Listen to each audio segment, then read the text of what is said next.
Lawrence was so gracious to take on this month for us, and I turn it over to Lawrence as he shares his story of seeing the light. Welcome, Dr. Lawrence Brock from Woo! Well, it's a pleasure, and a little surprising to me. I'm a little nervous because I do interviews and talks a lot. So, so Janelle asked me, and I was very honored to.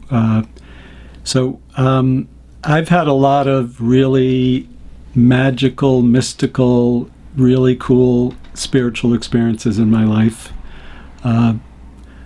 Probably the biggest one, but some other things were really quite amazing too. When I was in my early 20s, I had a near-death experience. And I was out of my body, floating in the white light, looking down at my body after I was in a very bad car accident.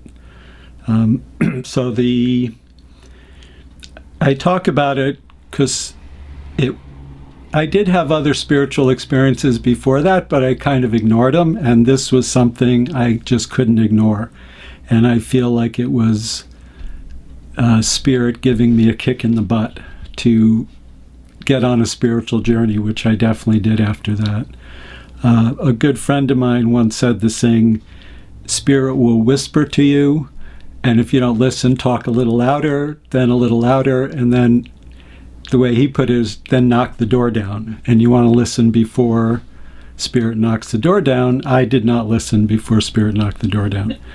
And and there were other times I wasn't listening, even though this was a big thing. But I had been living in Colorado. My parents are from the Northeast, and I came back with a high school friend of mine we lived in Longmont, Colorado, which is about 25 miles north of Denver.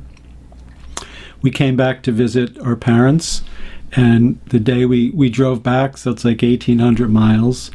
That day we found out a high school friend of ours was having a party, and we decided to go. We took separate cars. I drove my mother's car because we had driven his car back, so my car was still in Colorado. And we were drinking, definitely, and I was a little high. I mean, I don't drink now at all, and back in those days, the concept of drinking and driving was a little different than it is now. So I didn't really feel like I was too high to drive, but I asked my friend to drive me home, partially because I was a little buzzed, but also partially because the person having a party was a cute girl, and this way I knew I could go back the next day and flirt with her, basically. So my friend, we were almost to my parents' house, and I realized my sister needed the car the next day, so I said, drive me back. Of course, he protested. I explained that I was overacting, or I thought I was overacting being too drunk, but obviously I wasn't. So I went back to the party, and I remember leaving the party. I don't remember anything after that till I was in the white light, floating above my body. The car was smashed beyond, I couldn't see how someone even survived there. There was a police officer crouching over me, and my body was leaning against a tree. It seemed like the police officer must have pulled me out of the car, although I never went back to check that out. So it was just like being like in a cloud. It was very kinesthetic, a very feeling experience to me that was like everything was just all right. Like it wasn't like a whoopee party kind of thing. It just, everything was so peaceful and nice, even though I saw my body and my head was smashed open. It just all made perfect sense.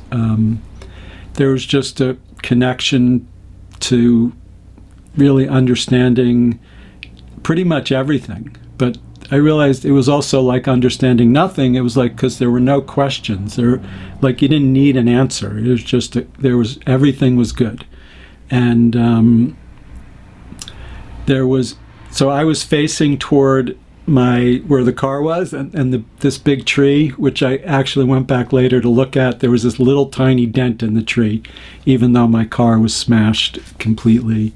But I knew behind me was like a different shade of big white light, and then like a being of light that looked like a human, but was like a light, just light. There were no features. It was white light with like gold sparkly stuff around, or more like gold light beaming out of it. And then that being said to me, "You have to go back. Your father wants you to stay." And I knew right then that the father that I was about was God, my spiritual father, not my physical father. Even that's the way that I experienced it, and it was just a very feeling thing. And my primary input, even when I'm in my body, is very feeling. I like to touch things. I like to feel things emotionally.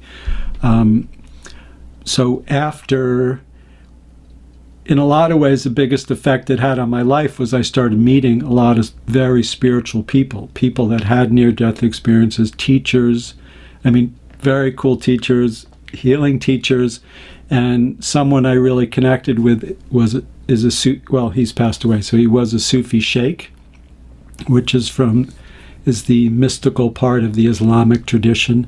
But he was very liberal. It was actually what's called the Mevlevi dervishes.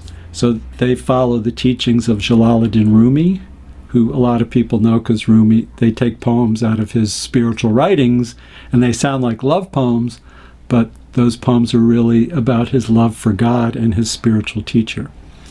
But he started talking to me mostly about Jesus and Mary and Christian stuff. And he would always say from the beginning, "I'm not really your teacher, but you can hang around me for a while," which I did for a couple of years. But when he started talking to me about Mary and the love that was present when I had my near-death experience, that love that he talked about, how much Mary loved God and was open to the Christ coming in, that's what I experienced. He also uses phrase, "in the ocean of divine love and benevolence," and I thought, well, that's the white light of love and benevolence, and that's what it was. And then he talked to me about Jesus, and just the feeling I got when he was saying these words, I knew that was describing my experience. And so then it's like, that the light being behind me was Jesus telling me I have to go back. So in the spirit of everything was all right and everything is good, I went back into my body and came to 3 days later in the hospital. I remember the look on the neurologist's face. He didn't say, "You're lucky you survived," but he said, "You're lucky," with this kind of twinkle in his eye, like he did a miracle, which I guess my head was really smashed. And one of the nurses told me it was touch and go with me for a while. I don't know if I flatlined, which a lot of people that look into near-death experience ask me that, but it was a time, it was different. Like nowadays, it seems like doctors tell you what's going on, but in those days, they sort of felt it's better not to. My father did come to see me, and he said he was able to see me for like a minute, or not even, but he said the skin on my head was peeled over to the side. He could actually see in my head. My life definitely changed right then, and I became very focused on my spiritual journey. I just started studying. I did start studying about death a lot. The term near-death experience, it was coined around that time, but I didn't hear about it till years later. So I met this Sufi sheikh, and I learned a lot from him. If anyone has any questions, you can ask. Otherwise, I'll tell you some of my other cool stories that I've had. So.